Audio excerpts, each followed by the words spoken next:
This channel is made possible by viewers like you. My viewers, subscribers, and patrons greatly help to keep this channel going. I wouldn't be here today if it wasn't for all of you. Please make sure to subscribe so you don't miss any uploads. And if you'd like to go the extra mile, please check out my Patreon page. For just $1 a month, you'll get access to what I'm working on, previews of upcoming content, and even early videos, along with other tier options for those that are interested. Thank you, and now on to the video. When it comes to Pandemic Studios, they were easily one of my personal favorites, and while they are not around anymore, they remain a developer that I very much miss and respect. They made so many great games, and they really nailed Star Wars titles. When they made the first Battlefront, it was like they were given the keys to one of the best franchises, and able to take it in any direction. Smartly, they melded Battlefield with Star Wars, and it was the perfect fit. Along with that, it included so many options and modes that even if you only played the game offline, it came packed with content. You had everything from single-player options, bots, split screen, and online play. You want to talk about titles that gave you your money's worth? Both of these easily did it. I miss these games, and it honestly seemed like we would never see this type of stuff again, only that the new Battlefront games were going to be coming out. Side note, with those new EA Battlefront games, they were different than the original titles, but I actually did enjoy them. But now with these remasters, it feels like something special from the past is back, for the most part at least.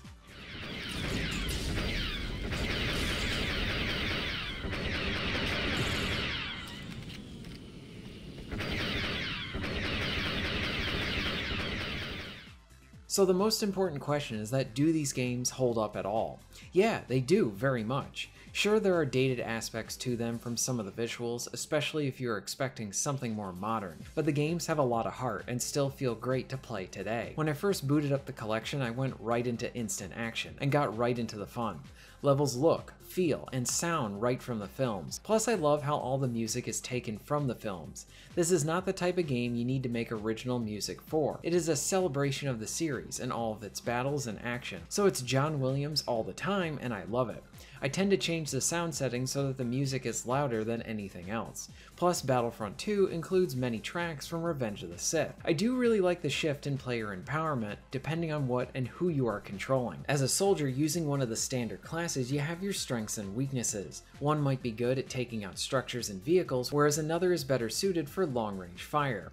A really skilled player can make a huge difference within the battle, but if the other team or even the bots decide to gang up on you, it doesn't take many shots till you are down. When you get to step into one of the many vehicles, that sense of Star Wars wonder and player empowerment is on full display, especially with something that can target other infantry. At times, you can feel like a god, until some more players decide to target you. And then you have the heroes, which is the best kind of fan service, especially when the music changes to fit the character's theme. This really is fan service the game, and fan service done right. If you're a fan of the prequels and original trilogy, essentially old school Star Wars at this point, this is such a joy to play, and I've only really scratched the surface of it here. When it comes to the flaws within this collection set, I think one glaring thing that honestly sounds easier than it is to do would be to have crossplay of some sorts. It's cool that the potential for the online community to be revived with this collection is here, but having everyone be locked to their systems is going to hurt the game overall. I know that just add crossplay sounds like a simple thing, like the devs can just turn on a switch to activate it, and as someone who can barely operate their gaming PC, I can only imagine the amount of work that would need to go into this title to get an older game to talk to all current day systems. So the lack of crossplay is something that is disappointing, but it's also something that I can understand why it was not done here. Now the elephant in the room that needs to be discussed is the poor state that the game was launched in. The lack of servers, especially on PC, made it so players could not get into online matches, along with those that when they did get into online matches, they were faced with other issues like crashes. Then there were other odd issues like cutscenes not working properly within the campaign. My time with this collection was mostly spent with instant action. It was one of my favorite modes, and due to the time that I had to only really cover this aspect of the game, this is all that I really experienced. That all being said, how did Aspyr manage to take a finished great game, and then essentially break it for its remastered release? I am sure there are other factors at play, and it was not an easy thing to get this done, but looking at this as an average player, it is hugely disappointing to have these two greats relaunch in the state of a modern live service game. It's like, here's your old game you love, and here's a roadmap to fix it. This shouldn't need fixing. This should have been an easy win for Aspyr and Star Wars in general. As I stated earlier in the video, these games were great and are still great. Aspyr has worked on other Star Wars ports, and for the most part, I thought they've done a decent job with them. There were issues with the KOTOR releases on the Switch, and it was upsetting that the additional KOTOR 2 content never came. But this bad launch of the classic Battlefront games is definitely going to hurt their reputation, and honestly it's a complete 180 of what they were able to accomplish with the Tomb Raider remasters. Plus, add on to this is that it seemed like Aspyr used work of the modders within their version, and did not give credit to those modders. The entire launch was a mess, which is honestly a shame. Now, to Aspyr's credit, they are apparently working on fixing many of the issues, which is good and something that they should keep doing. But they essentially hurt any momentum that this game would have had if the launch was good. This is like starting a race and then right at the start taking a shotgun to your own leg.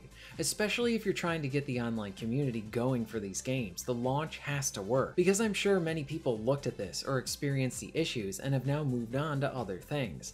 So yes, hopefully everything gets fixed, but by the time it reaches that better state, will there be anyone left? I am glad that these games are back, but this all should have been done a lot better. Back when EA announced they were going to be bringing back the Battlefront franchise, I think at first many of us were excited for something like that to come back. The first two games are great and represent some of the very best when it comes to Star Wars titles. It asks this simple question: what if we combined Battlefield with Star Wars? And then it ended up being so much more than just that. While the EA games ended up being their own thing, I honestly ended up enjoying both of them, even though they were not like the original Battlefront titles. And now coming back to these original games, this is a great example of how two games remain to be just as strong and as fun as they were when they initially launched. This was back when Pandemic Studios was flying high and releasing hit after hit. Playing this title nowadays makes you realize how impressive some of this stuff was, like being able to take a ship from a cruiser, send it into space, and land on another ship. Stuff like this is just awesome and honestly not something you even see with modern titles. I know I'll often sound like a grumpy old man, but we really did have it better back in the day, and this collection in some ways is a reminder of that. At the same time, the launch of this title was not what anyone wanted, and it was something that should have been a lot better. Aspyr is going to really need to work hard to repair the damage that was set because of this release, and they need to have better quality going forward. I hope that they can do that, and at the same time, this also makes me really grateful that we have a developer like Night Dive working to remaster older titles, like they just did with the classic Dark Forces game, and it was amazing. If you are remastering older games, strive for that Night Dive quality. They made all that hard work look easy and awesome. More importantly, this is a form of gaming preservation, and this all helps to contribute to it.